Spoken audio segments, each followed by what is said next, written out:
Right, good. I think we're on. Yes, we're on. Good evening, ladies and gentlemen. Good evening, everyone. Right, guys, listen, I'm going to start off this evening, I guess. I'm going to start off this evening with an absolute rant. And I make no apologies for this. Obviously, I'm from the thumbnail, not the thumbnail, from the description of this live stream. I'm talking about the World War II veteran. This guy, he's 100 years old. He's 100 years old, and he almost broke down in tears today, guys, on the on the TV, talking about what did they fight for, what was it all in aid of. And when you hear things like this, it's really hard hitting, it's hard punching, because I think we are so detached from reality right now. We're so detached from what we fought for and what we fought to achieve as a nation, as a nation, as a civilization.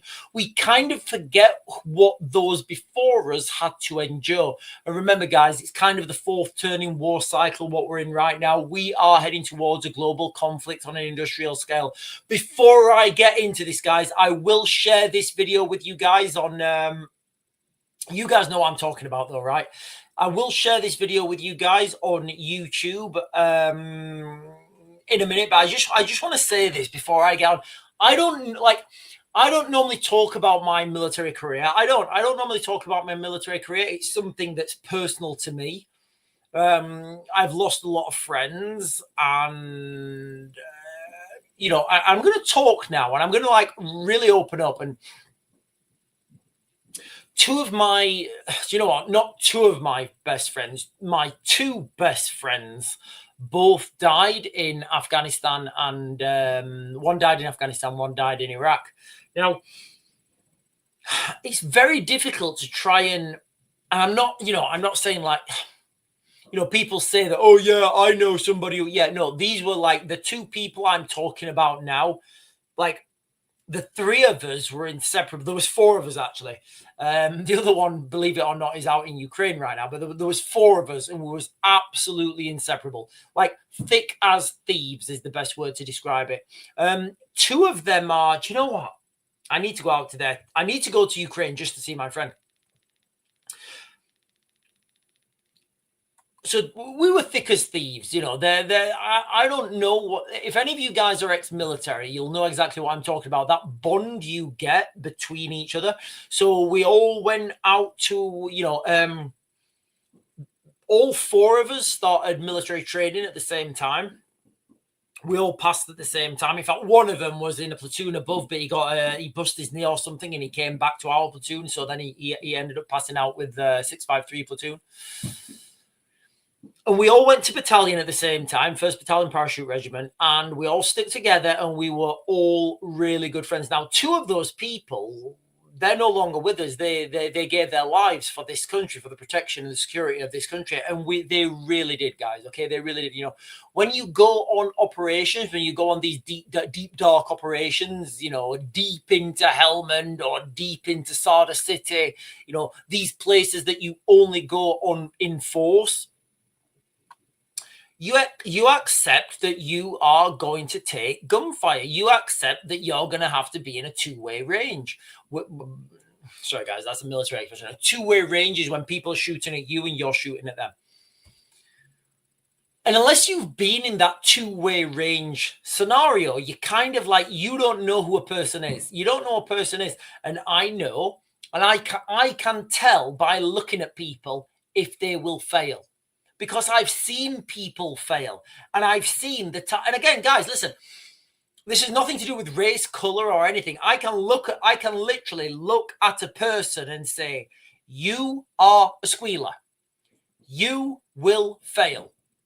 You, good sir, I wouldn't trust you as far as I could throw you. Now, I can say that because I've been tested in combat. I've been tested by people shooting at me, by people throwing bombs at me, people running at me and then clacking themselves off, mortars coming in. I've done all that. And I can tell you right now, I can look at somebody. This is why I give you guys the analysis I do. I can look at you guys and say, that person will fail. That person I don't trust. And you only get that if you've had those forgings through combat. And not everybody comes back after that, guys. In fact, you know what? I'm gonna throw it out there and say, thank you, whoever sent me the gift. Somebody just sent me the gift. Kenzo99 on TikTok. Right, guys, let me get over this monologue and then I'll jump back onto this. You only get to that place if you've been through that. If you've been forged through combat, through adversity, and you've come through the other end. Now, look, guys, I'm just going to tell you, there was 4 of us. And now there's 2 of us. And I could argue that we were really good friends. And I'm not going to mention their names. I'll tell you the circumstances. One of my friends, it was an RTA. It was an RTA. He had 2 boys. He left behind 2 boys. Another one of my friends, I remember him being deployed to Afghanistan. I remember him being deployed to Afghanistan. He was on a different rotation to me. I remember him being deployed to Afghanistan, and his girlfriend was pregnant. And he never saw his son. And even saying that now, guys, it's fucking bringing me close. It's bringing me close to erupting. He never saw his son. He showed me scans of his girlfriend, his girlfriend going to hospital. And honestly, guys, I think just saying this now, it's kind of like therapy for me. He never saw his son. And, I can't imagine the trauma. And for what? For absolutely what? For the government to take all that hard work and say, thank you very much. Now, okay, all those bad guys that you defeated, yeah, well, thank you for defeating them. We're going to let them in anyway. What? No. Yeah, we're going to let them in anyway. It's, it really is unbelievable when you look at and when you feel what's happening in the United Kingdom. I had my mum on the phone earlier. She phoned me up. She said, there's been another one. I said, what do you mean? She said, a 19-year-old girl has been, she's gone. She's gone now. I can't remember where this was. I think it was Oldham or something. I think it was Oldham, a 19-year-old girl by somebody called Mohammed Tazik or something. I might be wrong on that, guys. I might be wrong. But if you can't see what's coming, guys, if you can't see what's coming, you really need to open your eyes. And what I hope this channel does, freely, fairly, intelligently, is open people's eyes to what is coming. So, when I see this World War II veteran come on, what was he on? Was he on? I think it was IT. I can't remember. I'll share with you guys the video in a minute. You've got this veteran now, this World War. I'll share with you guys the video in a second. You've got this World War II veteran, and he's just saying,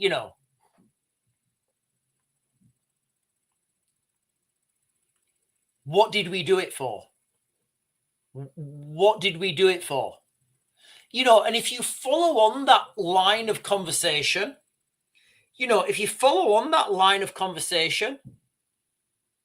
would it be that much worse if we were talking German right now? And guys, I'm sorry. Do you know what? I'm not sorry. Would it be that much? Guys, can somebody put in the comments how worse it would be if we was all speaking German now? Because, when I look at this guy, this World War II veteran, almost break down in tears saying, what are we doing this for? Why did we do this? And he's saying, I can see the lines of those white stones. Hundreds of white stones. All those people laid their lives down to defend democracy, to defend freedom.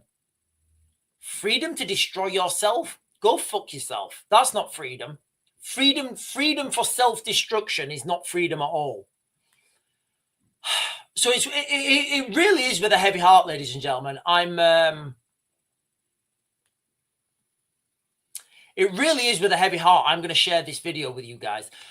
Anyway, ladies and gentlemen, that was my little opening up. If you guys are on right now, make sure you like, comment, subscribe, share, bell notification, all those things. You lot on TikTok, I'm going to be closing you guys down pretty soon. Why? Because I get the live stream on TikTok banned all the time. All right. So don't blame me. Blame the TikTok rhythmic out. Look at what's happening with my hair there. I blame the TikTok algorithmic, whoever they are at TikTok Shalibadoc, all right, because they're the ones who keep banning me. Anyway, ladies and gentlemen, okay, I am going to share this video with you guys right now. Oh, hang on, I forgot to put the chat on. The chat's on now. Right, I'm going to share with you guys on not on TikTok. If you listen, guys, if you're on TikTok, you want to watch this video, jump over to YouTube. I'll be doing it on a share screen on YouTube. I'm the Real Raven on YouTube. I'm the Real Raven on X, and of course, for you guys, I'm the Real Raven 1 on YouTube. So I'm going to share with you guys this video now. This World War II veteran. It's difficult, guys. I'm not going to lie. It's going to be difficult. I forgot how to share. Right, there we are. I always forget how to share. I don't know. That's not how to share. That is how to share, actually, but not to share that thing. So I'm going to share with you guys this right now. Just remember. Hang on, let me make it big. Sunday. Look, he's crying. This guy's crying. Right now, this guy is crying. He's screaming out. He's 100 years old. He may not see another Remembrance Day. He is crying. Sorry, guys. Look, out of respect, I'm going to let this video play. I'm going to bring it back to the beginning. I'm going to play it again, and then I'm going to, and then I will give commentary as we're doing it. Sorry, guys. Out of respect, I'm just going to let this video play. Okay, right. Ladies and gentlemen, right, okay, I'm making no apologies for this. I'm going to rewind this video, and I am going to stop it at various points, okay? And I'm going to call out these patronizing... you guys, I don't want to... Look, guys, you lot on TikTok... do you know what? Guys on TikTok, I'm going to close it down now because I'm going to be using very choice language right now. I am going to be using very difficult language. So you guys on TikTok, I'm going to close you guys down right now. I'm not sorry. If you want to continue this live stream, jump over to YouTube. I'm the Real Raven 1 on YouTube. I'm the Real Raven 1 on X. I can't hold my tongue, guys. I can't hold my tongue right now. I'm going to be using words that would get me blocked on TikTok. But apart from that, ladies and gentlemen, I'm going to jump over right now. So let me just close you guys down on TikTok before I mind my F's, my P's, and my C's. Okay.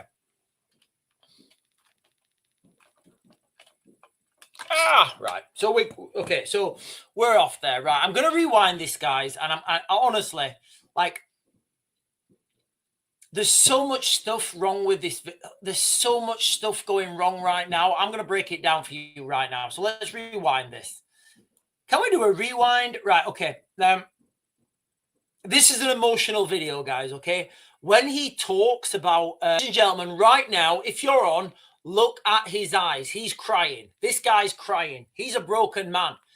He's been, you know, the might of the German war machine.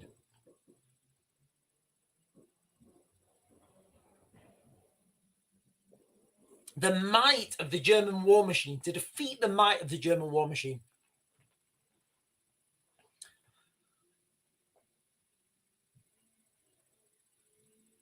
In the dark, at the darkest points of the Second World War, there was only Britain left. There was only Britain left. And we were facing overwhelming odds. And as a country and as a nation of white people, because we were, guys, we didn't have an African community. We didn't have beautiful African communities who enrich us every year with, like, what? I mean, with the what's that carnival, with the Notting Hill Carnival? We didn't have the Notting Hill Carnival. We didn't have Eid. We didn't have, you know, we had Christmas. We celebrated Christmas. You know, that was the Britain that defeated the might of the German war machine. And he doesn't see any of that Britain left. I remember going over to I think it was like the 75th anniversary. Was it this? I can't remember what it was. We went over to Normandy, and it was like one of the anniversaries of the Normandy Day landings. And I remember speaking to these old, they were airborne forces guys. So all the, like, if you've got your maroon beret on, all the airborne forces guys, they were all just like, doesn't matter where you're from around the world, if you're airborne forces, you will all congregate together. That's it. And you will all take the piss out of everybody else. That is just the reality. You know, if you've got that maroon beret on, everybody just congregates together. I remember speaking to some of these guys, some of these old World War II veterans, and they were saying, yes, we always used to do this, and we always used to go right flanking. I said, oh, okay. And then he said, but we never fought the same Germans twice. So he was like, yeah, we always won. We always won. It was really quick. We always used to go right flanking. This guy is look at his face, guys. Does he look like a happy man? Does he look like a happy man with, you know, is this guy happy with the fruits of his labor? Honestly, guys, that is like a left hook. That's like a double. That's like a, you know, that's like a left, right, left hook to me. He is absolutely right. You know, all my friends as well. And maybe if you're a veteran as well, you know, maybe your friends gave their lives in Iraq, in Afghanistan, in the Falklands, in Sierra Leone, in, you know, World War II. For what? For the British way of life? So, you know, I think Winston Churchill, no, I know. I mean, people talk about Winston Churchill's speeches. People talk, you know, we shall fight them on the beaches. They said that's his best speech. I don't think it was. I think their finest hour was his best speech. And in his finest hour, his speech, he says, if the British Empire and its Commonwealth lives for 1,000 years, let them look back and know that this was their finest hour. What do we have anymore, guys? Like, really, what do we have anymore? We have like full Islamification of our parliament, full Islamification of our government, full Islamification, Africanization, wokerization. I don't want that, guys, you know, but it's okay. But it's okay. All that is okay, guys. Do you know why it's okay? Because we are a tolerant nation. I don't want to be tolerant anymore, guys. I don't want to be tolerant. I feel like I feel like people should be more like Sydney Sweeney. Let's continue. So he's talking, about the hundreds of these white stones. And by white stones, what he means by white stones is the headstone that you get, you know, if you died in the Second World War. And he will obviously go to visit these people every year, because, you know, these things will be, of course, these things are pointing to him. Can you imagine what it was like in the world in 1939? Can you imagine what things were like? Germany takes Poland. Germany, you know, and this German war machine driving closer and closer. The French do what they do best. They surrender. And then Britain is like, oh, fuck. Okay. So it's just us, is it? Just us. Has everyone else surrendered? Yeah, okay, right, okay. Well, we had great appeasers. You know, we had like cowardice governments. And a lot of people don't know this, but the more French military in the Second World War, more French military died by the British than they did by the Germans. Now, again, those statistics I'll explain those statistics in a second, but I think Churchill at the time was defense minister. And the Germans had moved into France, and And Churchill was, I think he was either defense minister. Sorry, guys, I should know. I've got a lot going on in my head in the morning. No, I think he was prime. Anyway, it doesn't matter. Anyway, Churchill gave the order.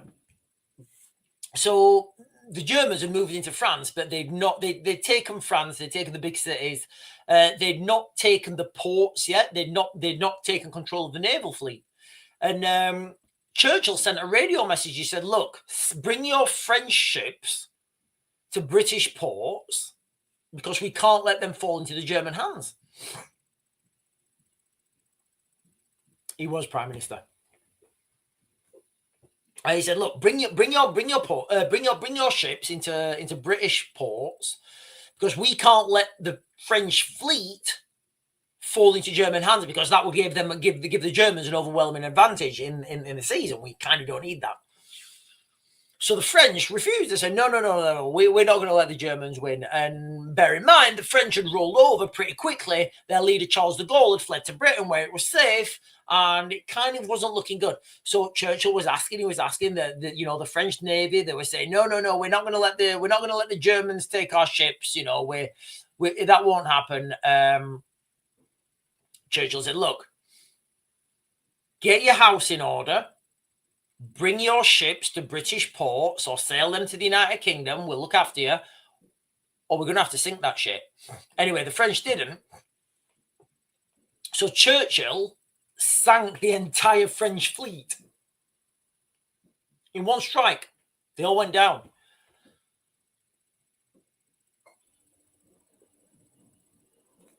And the next morning when Churchill walked into Parliament, he was expecting to get the sack. But he got a standing ovation. Because that's strength of leadership, guys, okay? That is strength of leadership. And if you look at our government right now, who do you see with that strength of leadership? Who do you see with that? There's only one person I see. Anyway, right. Sorry, guys. Let's go on to this video. Let's continue. He just said there is the sacrifice that his generation made was not worth it. He's blatantly saying there the sacrifice that they made as young men was not worth what they can see now.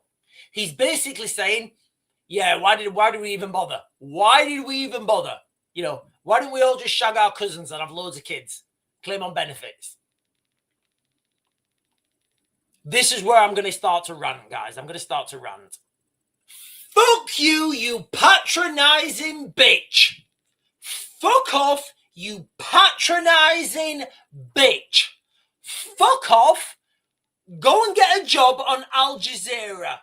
I'm sorry you feel that way. Go fuck yourself. I'm sorry you feel that way. Do you know how patronizing that is, guys? Honestly, I want to be there for that guy and I want to say, bro, sit yourself down. I got you, bro. Right? And I would give her the fucking 5-finger brief because she is a patronizing bitch right now. She's got no fucking idea of what's happening. She's got no idea of what he's been through. All she's ever done, I don't even know this woman, all right, but I can tell by her tone, her demeanor. All she has ever done is sit on that little studio and repeat words that are up on a screen in front of her. And then this dickhead beside her, let's see what he's got to contribute. She's gaslighting him right now. She's appeasing. She's doing a liberal, wokey, appeasy, show me your cheese. I was there in this room right now. I said, mate, don't shake her fucking hand. Absolutely not. I would say to her, what do you mean you're sorry that he feels that way? Are you not sorry that the country's gone to fucking shit? That we have Africans eating rice with their hands? We've got people shitting on the street. We've got Sharia courts. Is that what him and his mates went and laid their lives down for? Sharia court?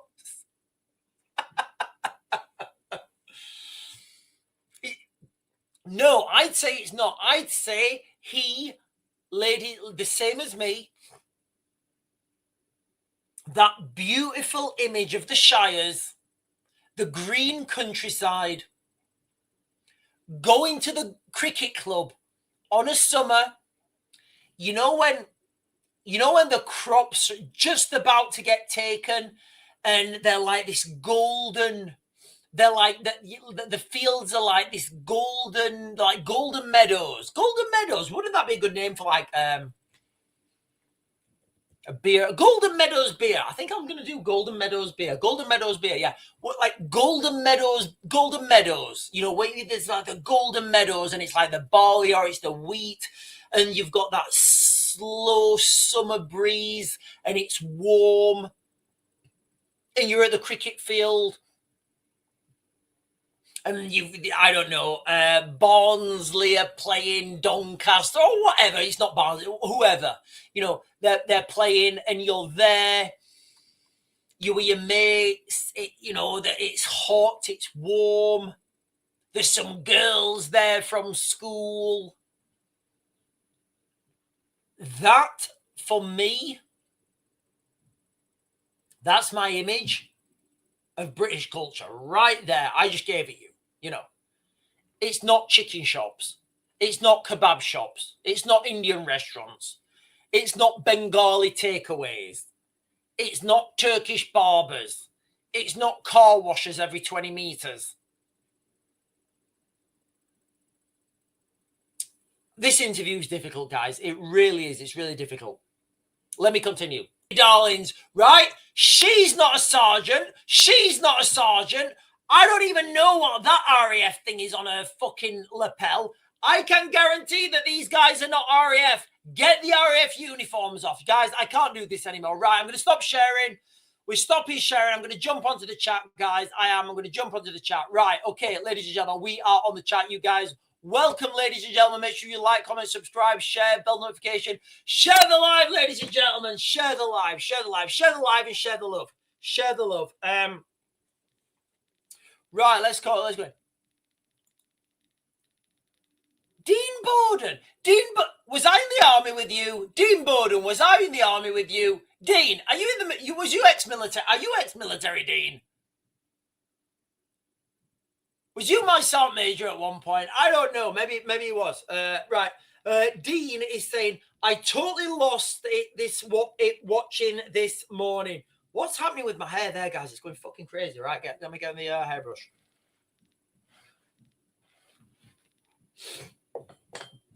Yeah, we're in a cracker's time, guys. We are in a cracker's time. We are in a crazy, crazy time. Absolutely. British Legion have been robbing veterans blind for years.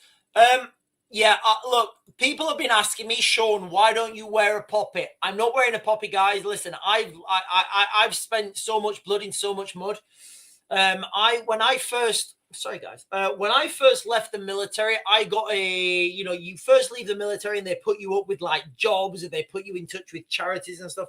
My first job once I left the military was to work for the British Legion, and I was going to be in charge of Doncaster Poppy Appeal. That was going to be my first job when I left the military. I was going to be in charge of Doncaster Poppy Appeal. And I just said to the woman, I said, okay, where does this money go? She said, oh. I said, what? I said, I've been in the military a long time, and you're telling me the amounts of money that gets raised from the Poppy Appeal. This was like what, 2000 and 2010 or something. And I said to the woman, I said, where does the money go? Like all this money you're telling me that gets raised, like where does it go? And she says, oh, well, it goes to pay salaries. I said, well, how much? I said, the numbers don't add up. She said, oh, well, a lot of it goes to legal companies. I said, what do you mean legal companies? She said, oh, well, a lot of the money goes to legal companies to take the MOD to court. I said, what? She said, yeah, a lot of the money goes to legal companies that then take the MOD to court to get compensation for the soldiers who've got an injury. And I was like, yeah, I'm good. I just tapped out of that shit. I said, look, I've got moral compass, and I do. Guys, honestly, do you know when you get like, you know when you start your career,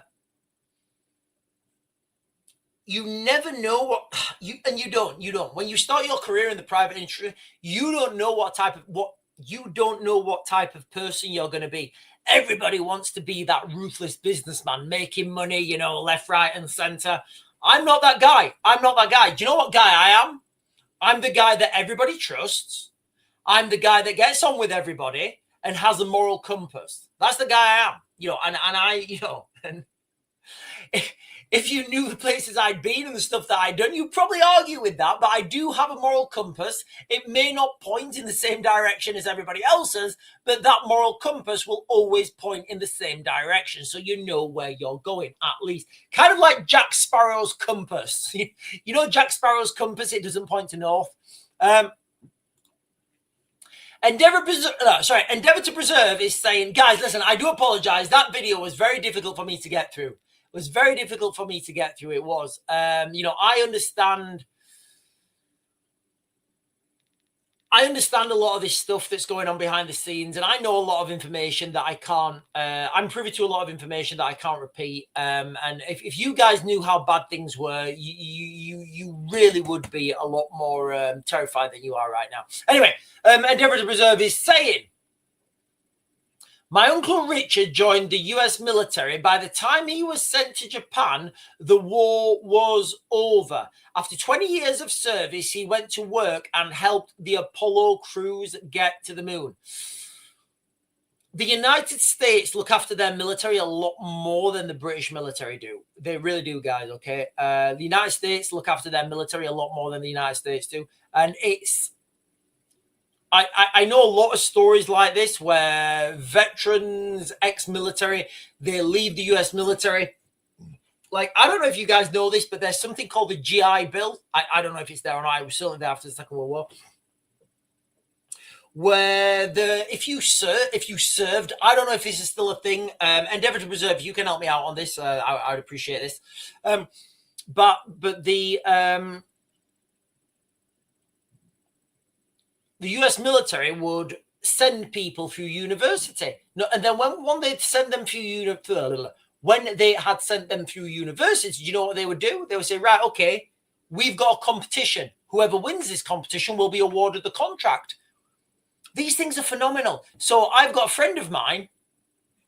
I need to be very careful now, guys, okay, because I don't want to give my friend away. I've got a friend of mine whose dad went through that system. Really good friend of mine, like one of my closest friends.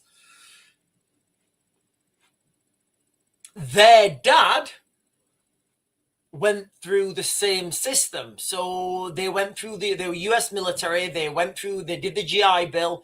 They did a degree in engineering. I'm not going to tell you what engineering. And at the end of that degree, what the military said, right, okay, all you military guys, okay, we're the military, US military now, we've got this problem. Here's the problem.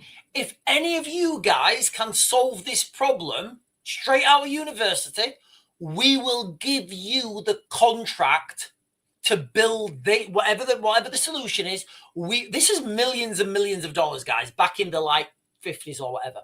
We will give you the solution to do this. So now you've got all these veterans who've just done their engineering degrees or whatever. They're all now trying to think of solutions for the military. And whoever wins gets that contract, and it's millions.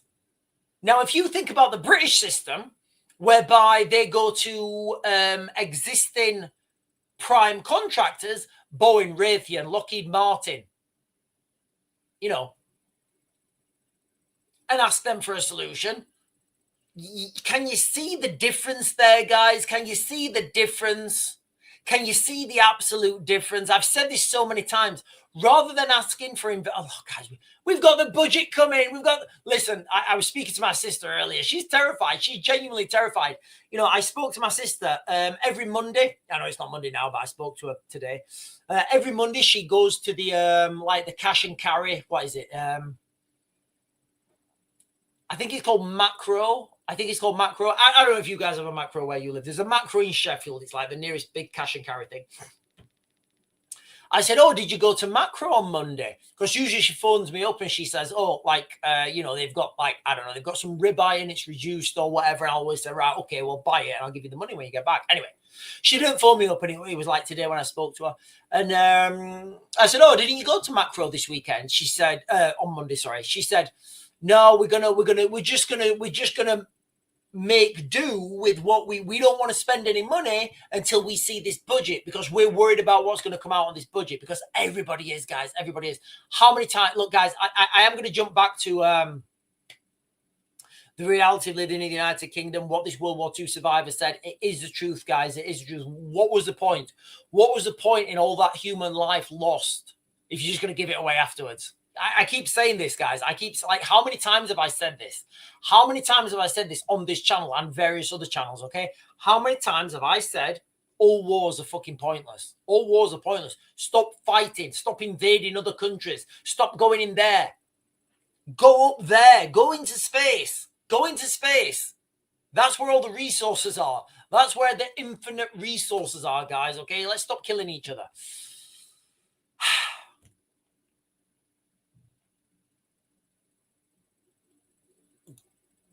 James is saying, why would the Lord send an asteroid now? Because I believe he knows how bad things are going to get. Yeah, I mean, things are bad, guys, okay? Googlino is saying, apparently Rachel is going to decrease national insurance after raising it, but it won't fix the job losses and business closures.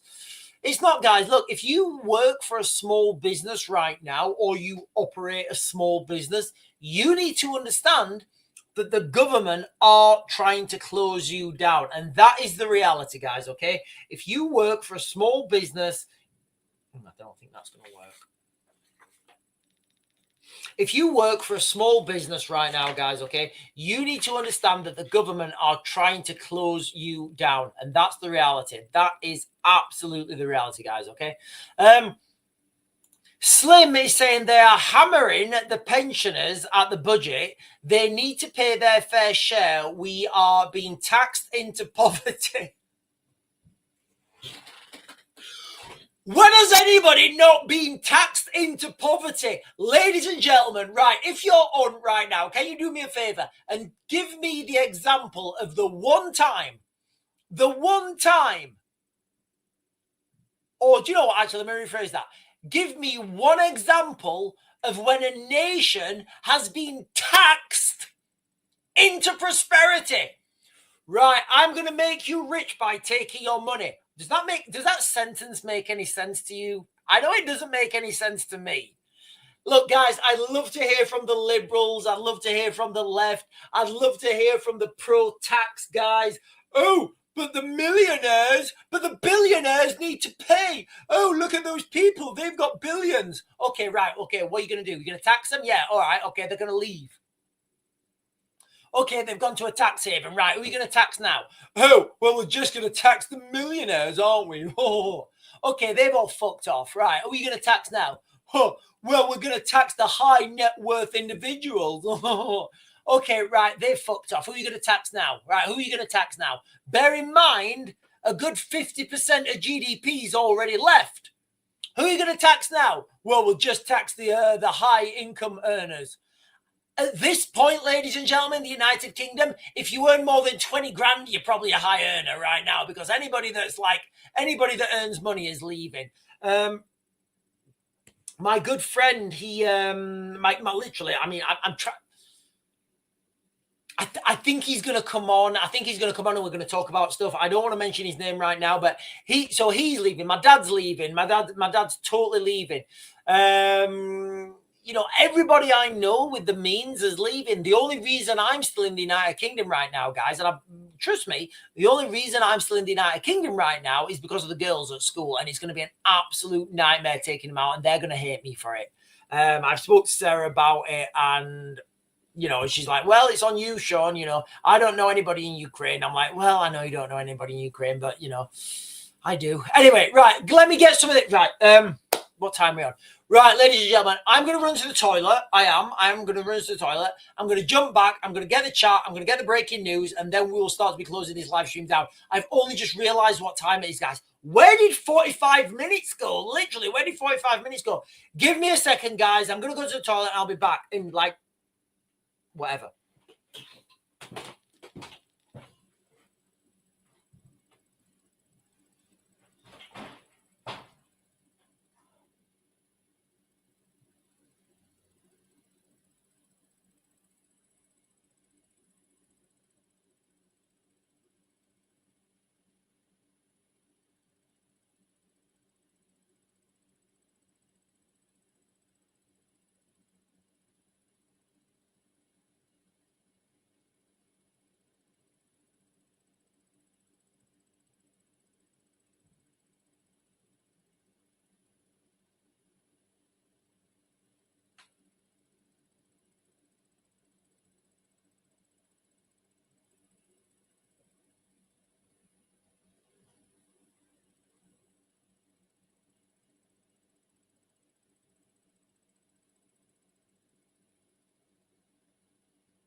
Yeah, the pensioners are getting destroyed, ladies and gentlemen. The pensioners, anybody who earns their own money, basically anyone who doesn't work for a large company, they're the people who the government or whoever are wanting to destroy. That is the reality, guys. Okay, just accept it. Accept what I've just said, guys. Okay, and plan your life accordingly. Okay, I can't say this enough. I tell people all the time, you know. My dad took my advice. He phoned me up, actually, my dad. I like a couple of days ago, and we were talking about this pensions thing, and like a couple of years ago, 2, maybe 3 years ago, maybe 4 years ago, I don't know. My dad was saying to me, Sean, I don't know whether to I don't know whether to cash my pension in or not. I said, what do you mean? He said, well, I've got an option here. I can cash my pension in, or I can just let it run. And my advice to my dad was, Dad, very soon there won't be a pension. There'll be no such thing as pensions, because the pensions scheme is a Ponzi scheme. As long as more people are paying in at the bottom and people are dying and there's less people at the top, it works. It works. But right now it's not working. So what's happening is, and this is what I explained to my dad with the pensions, is people, you know, investors, etc., they're having to take more risks to make that money back to pay their shareholders, because it's just like a slush fund for these investment bankers, guys. Okay, it really is. But it does look like that pensions are getting hammered. Pensions are going to be hammered to such a state where it's not going to matter. People are going to all be on universal basic income, guys. That is coming. John Thistlethwaite is saying, to be honest, I don't think anybody's ever taxed their way out of poverty. Sorry. I don't know, guys. Has anyone ever taxed their way out of poverty? Your wildlife attacks your way into poverty, I would think, my friend. So, like everything, the best thing for the government to do is just fuck off, leave us alone, let me deal with this shit myself. We have a problem in the United Kingdom with rape gangs. We have a problem in the United Kingdom with knife crime. We have a problem in the United Kingdom with Islamification. We have huge problems in the United Kingdom. The best thing the government can do is let us deal with it with ourselves now. That's where we need to be, guys, okay? That's where we need to be. We have a problem with we have financial problems in the United Kingdom, the likes you guys would never believe. The best thing the government can do is nothing. Don't do anything. Just remove all taxes and let's deal with ourselves. I'm good. Do you know what, guys? I'm going to put it to you. I know how to spend my money better than David Lammy. Better than Rachel Reeves. I know what I can do with my money. I know where my money is best for me. I would put it to you that Rachel Reeves doesn't know where the best place to put my money is. And likewise, I would say to you guys that Rachel Reeves doesn't know the best place to put your money neither.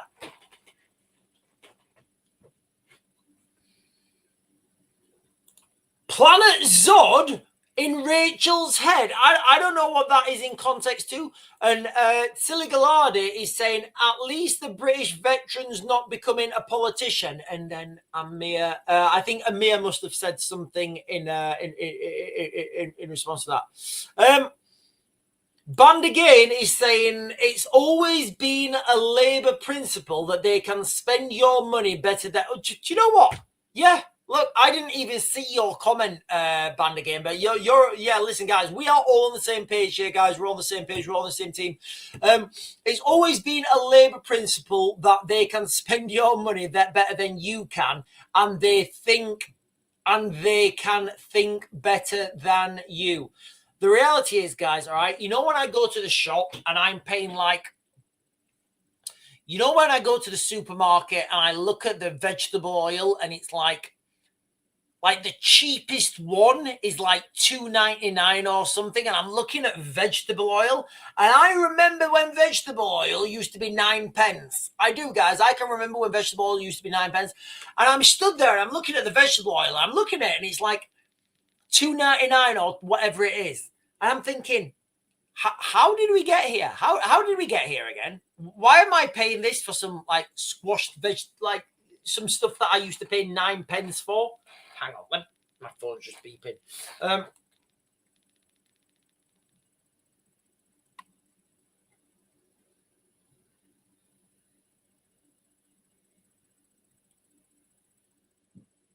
Okay. Emma Green is saying, well, Putin keeps threatening us, and now they have a nuke that can go 8,500 miles. Well, guess what? We aren't that distance. We are less that anyway. I don't look, guys. I'll just reiterate some of the things I previously said. I don't think there's ever going to be a circumstance where nuclear weapons are going to be used. I just don't see it. I really do not see it, guys. Okay. I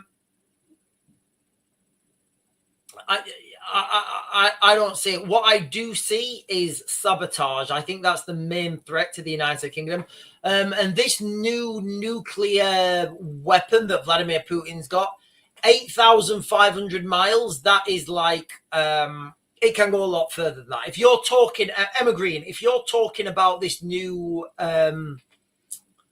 nuclear-powered cruise missile, that can go a lot further than 8,500 miles.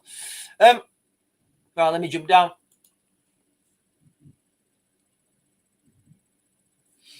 Yeah, we just talking the same thing. Odds is saying, hi, how are we all? I am 8N hospital with my son. We're waiting for him to come out. Oh, God. Guys, can we all send some love to Odds and hope her son comes out of hospital, okay? Googlino is saying, real British blood stay and fight, they don't leave. Sean, you always tell people to leave, but people who retreat are pussies. I'm torn, guys. I really am. I'm torn. On one hand, all right, I want to go overseas and make some money, right? I do. That one hand, I want to go overseas, be who I was born to be, you know, be what I'm good at, international communications, diplomatic analysis, working behind the scenes, behind militaries, help bolstering foreign forces. That's what, you know, that's what I'm good at. On the other hand, this one, on the other hand, I'm like, right, okay, I'm seeing this shit go down. I'm seeing it happen day by day. I know what needs to happen.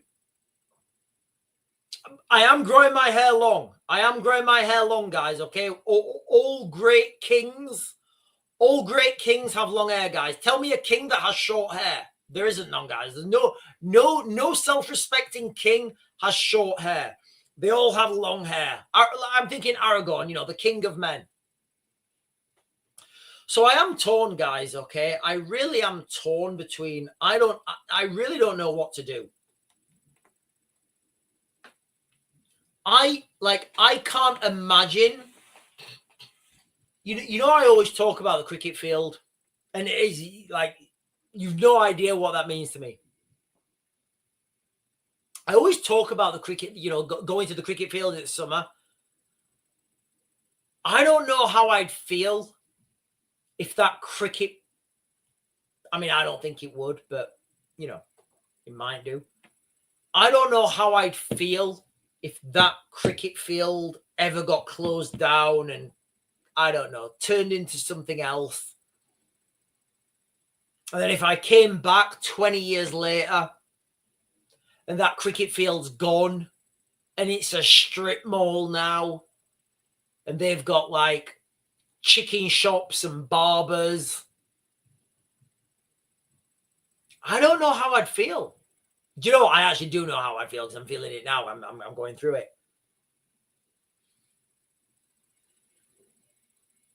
You've got to understand. You can only fight the battles you can win. You can't fight battles you can't win. Yes, of course, everybody wants, you know, of course, everybody wants to be, you know, greater than the sum of their own parts. The best thing that we can do collectively as a community is start the conversation I keep ranting on about, guys, okay? Once that legal framework is in there that we can oppose the government, then the government will fail. It will be over. And we can look after ourselves. Like right now, like if that legal framework was there and it was legal and all above board to do so, like people could form militias, protect themselves, force people out of their communities, force people, you know, for example, you know, you've got, let's just say, I don't know, you've got 300 people living in a location and then 150 more people come. If you have the legal framework to oppose a government and to protect your constitutional rights, you can say, bullshit, you fuckers out. This is against our constitution. We don't want you guys here. Go. At the moment, if that happens, those people who've said no will be arrested because there's no legal framework to do that. It's a terrifying stage, guys. Terrifying stage. Donna is saying German generals warns Russia could launch small attacks on NATO as early as tomorrow. Let me get this. Okay, so we've got to be careful, guys. Okay, well, we've not got to be careful, actually. Not all. The Kiev Post is obviously biased.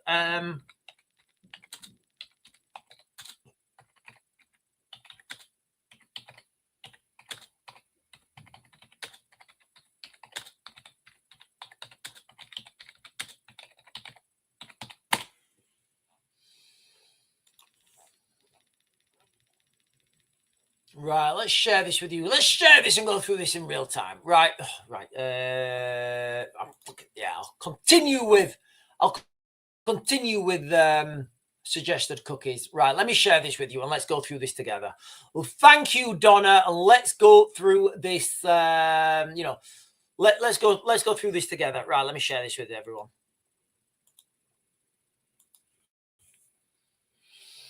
So as Don, I don't right, what's that? Can I close that? Okay. So as Donna is saying, as Donna's saying, German general warns. This is from the Kiev Post. German general warns. That was a tongue twister. Launch small attacks on NATO as early as tomorrow. Lieutenant General Alexander Solfrank, who heads Germany's Joint Operations Command, said any such strike would likely be small, quick, and regionally limited. I'm assuming that's the guy in the middle. I don't know. It might not be the guy. No, that's not the guy. It must be one of the guys on the left or right. So that's the German Chancellor Merz. Right, okay, whatever. That's the description. Russia could carry out a limited attack on NATO territory at any time through a decision to act, though a decision to act would depend on the West's posture, a senior German military official warned. What's that going on? What?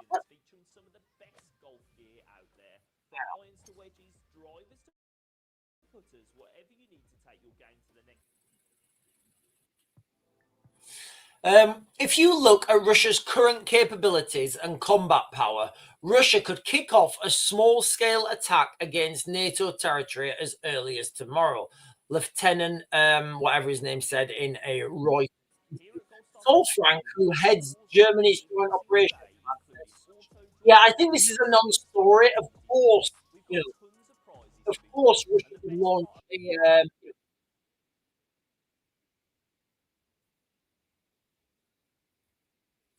Of course, Russia could launch a small attack when, of course, guys, Russia could launch a small attack whenever they wanted. They're Russia. They've got a lot of stuff.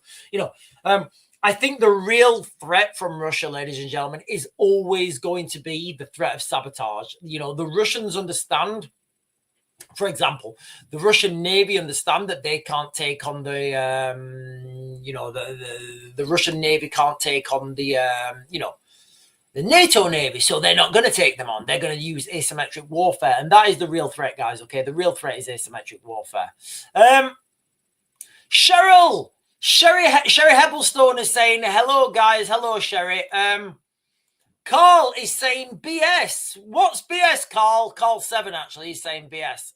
So maybe I don't know. But yeah, do you know what? Actually, so I do think that the Russian. I don't think. Look, obviously, of course, the Russians can do that. Are they going to? I think the main threat for Russia right now is, in fact, let's have a look on the war map real quick. Let me get this up.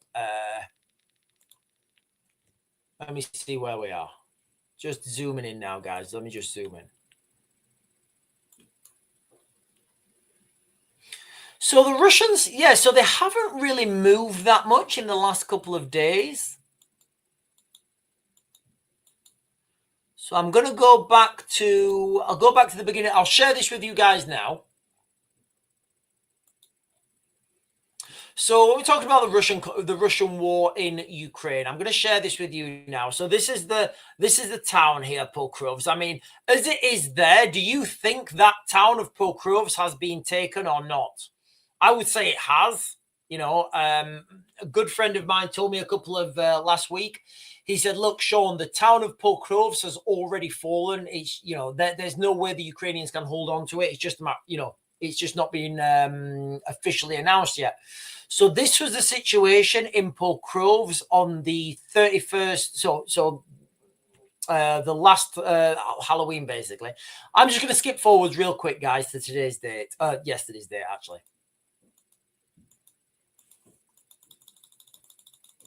So there we are on the 6th. So let's just have a look on let's have a look here. So we can take it from that point. In fact, that point. Going to that point. So there's 7.8 kilometers between the furthest, You know, so the Russians need to close up 7.8 kilometers. It's only a matter of time, guys, before Pokrovsk has fallen. And once that happens, I'll show you guys why the significance of this. So if Pokrovsk falls, which it looks like it's going to fall anytime now, there's absolutely nothing to stop the Russians going on or taking all this like triangular, this little swath of land here from Dnipro, Zaporizhia, all the way to Pokrovsk, all this land here. You know, the Russians will be able to take this relatively easy because there's literally from, hang on, let me get the ruler, from here to here, there's literally nothing. The Ukrainians didn't build depth positions. So what I would suspect is once the town of Pokrovsk falls and this pincer movement. So you guys know what the pincer movement is, right? You come, so like, for example, the town of Pokrovsk, obviously it's never as perfect as a perfect pincer, but you come from the south and you try and exploit around the south. You come from the north or whichever direction of travel you're going. And rather than attack the village, the town, the city, the settlement directly, you try and encircle it, you know, where the defenses are thin. And then once you've got around those defenses, literally like they are now, you close that gap up, and then the town of Pokrovsk is in the middle. Okay, fair enough. Maybe the town of Pokrovsk still has Ukrainian troops in it, but you know what? All the Russian military have circled it, and now it's just game over for them at that point. So that's what they're trying to do there, guys. Okay, as I understand, you know, it's a matter of time now. It's not when. Sorry, it's not if, but when. Right, let me close that down.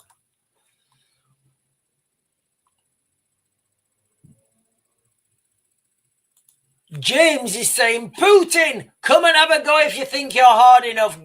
Get him, Sean. I would need to take full control of the Ukrainian military, guys. If Ukrainians want to have a serious chance at winning, I need to take control of their full military. Like their full military. What I would do, let me just go back onto the map, actually. Look, guys, if you want to know what I would do if I was in charge of the Ukrainian military, I'll tell you right now. I'm not going to share the map, actually. I'm just looking at the time. What I would do is I would pull all my troops back behind the River Dnipro. All of them. It's all lost. All that land, it's already lost, guys, all right? You can't hold those Russians back. You need to get back behind something that's tangible to defend behind. It's like...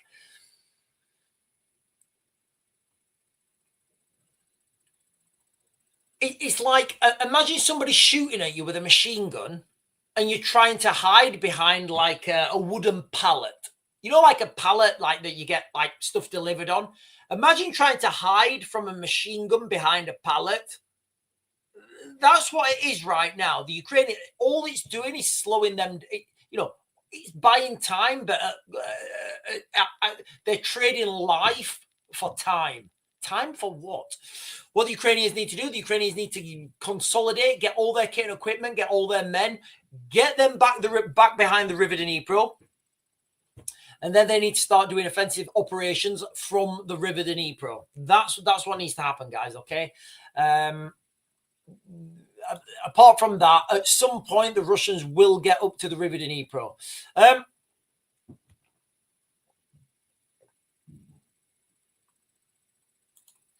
Googlino is saying Russia accuses Ukraine and the West of preparing the ZNPP incident. So that would be the Zaporizhia nuclear power plant. I don't know what the CPA is. I don't know what the CPA is. I don't know what the CPA is. Right, let me jump down. Right, guys, listen. Oh, hang on.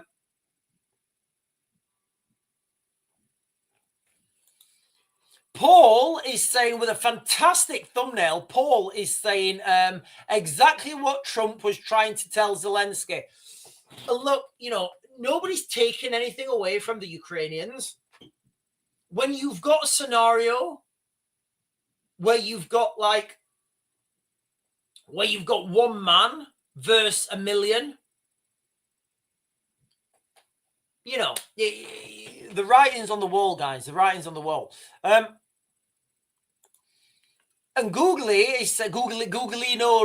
Pluzo is saying Russia has claimed that Kiev and the West are allegedly preparing for a possible accident at the nuclear power plant in Zaporizhia. They are preparing to blame it on the Kremlin. I don't know, guys. Look, I've no idea. There's a lot of what's it called? Spycraft. There's a lot of spycraft happening at the moment. So there's a lot of spycraft. There's a lot of misinformation, fake news, counter misinformation. So a good way to discredit something is, for example, I don't know, UFOs. We'll go aliens because it's easy to do. Let's just say, for example, that there is real UFO footage, real aliens, absolute 100% real aliens. A good way to counter that is to release other alien footage that's easily decredited. So there's a lot of information, misinformation. The Russians are fantastic at that. Red Wolf. Hello, Red Wolf. What a fantastic name. I used to have a burner phone when I was in the military. And we used to phone the commanding officer up and tell him it was Red Fox. So maybe we were related in a past life. Red Wolf is saying Russia is like a cat and Ukraine is the mouse playing before the kill. I don't think it's that, I don't think it's that easy. I think it's more like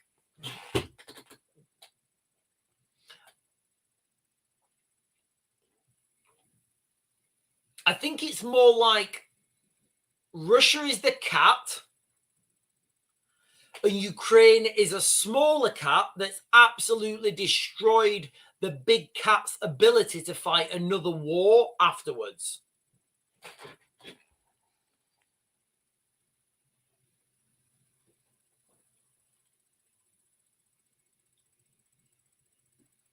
Yeah, and as John's saying here, there's a lot of fake news that comes out of Ukraine. There's a lot of bullshit as well, but there's a lot of real stuff. And what you need to do is you need to be able to go through that. You need to be able to understand what's real and what's not real, which is kind of one of the reasons we start the reasons we started this channel. Right, ladies and gentlemen, listen, guys, I'm gonna give you guys. Let me go back onto this. Give me a second. I just want to play this for you again, and then we'll close it down. Right, I'm just going to jump onto this again, guys, because I do want this to be the final thought before we close this down. Right, Osha.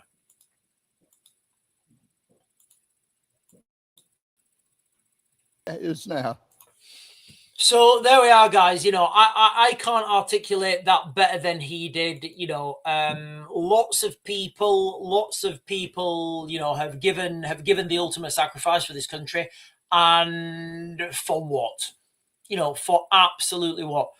Look, nothing happens unless we get that legal framework. I'm not going to rant on about it now, guys. I've done it. I've done it many times. I do want to leave this down now. It is Remembrance Sunday this Sunday. Expect the worst this Remembrance Sunday. Expect people to be going rammy, stabby, because that's what a lot of people want to do. And that's the reality of the situation living in the United Kingdom now. People like to go rammy, stabby, because they've never done anything when they don't have any history. So they want their history as, as in, I don't know. But anyway, ladies and gentlemen, listen, guys, I'm going to close this down now. Didn't want to leave on a somber note, but I think it was respectful. I'll be back on tomorrow morning at 10. Thank you so much for hanging out with me tonight, guys. If I've not managed to get your questions, I do apologize, or your comments, I do apologize, but I will be back on tomorrow morning at 10. And like I said, guys, thank you for hanging out with me. I'll see you guys later. Oh, hang on.